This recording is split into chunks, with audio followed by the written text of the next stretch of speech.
Okay, so let's take a look at question one. So for question one, we are computing discounted order cost. So the manager has noticed that orders placed for the summer semester usually cost less, perhaps because suppliers offer seasonal discounts. And so the manager wants us to calculate the discounted total in L2. Let's take a look. L2 is here, discounted total. And he is, not to sound sexist, but the manager is suggesting to us, they are suggesting to us that if the semester is summer 2026, we are to impose this 10% discount to the order cost. So if the semester is any other besides the summer 2026, then there is no discount. If there is no discount, that means the discounted total would be the same as the order cost. So let's take a look at the data. So what we are saying is, look through this column of the semester. If we find that for this particular row, for example, it is summer of 2026, that means there's a discount for this order. Yeah, there's a 10% discount. But for this one, because it is not summer of 2026, there's no discount. If there is no discount, that means this discounted total would be equals to this value right here. Yeah, so let's write this with an if function. What I would suggest, if you're new to Excel, utilize the GUI. The fx here means function, so select that.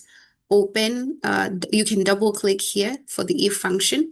What we want to test is the logical test. This is the condition. What is the condition? We want to see if the semester column, starting with the first cell, which is I2. So I2, is it equals to summer of 2026? If it is, then we want to impose this 10% discount. To impose the 10% discount, here what we are telling Excel is give us how much this order would cost after the 10% discount.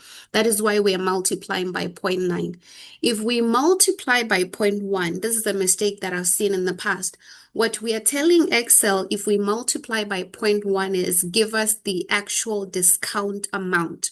That's not the goal here. We want to see how much we would have to pay, how much the bookstore would have to pay after the 10% discount. What we are paying is the 90%, yes? That's why we are multiplying by 0.9. So again, if this condition is not met, meaning that, say, it's fall 2025 or any other semester besides summer of 2026, then we would have to pay the original cost per order.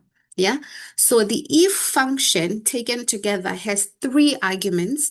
The first one is what we call the logical test, which is simply what is the condition you want to test. We want to see whether the cell I2 is equal to summer of 2026 here. If it is, then value if true, impose the 10% discount. If it is not, value if false, impose the original cost per order.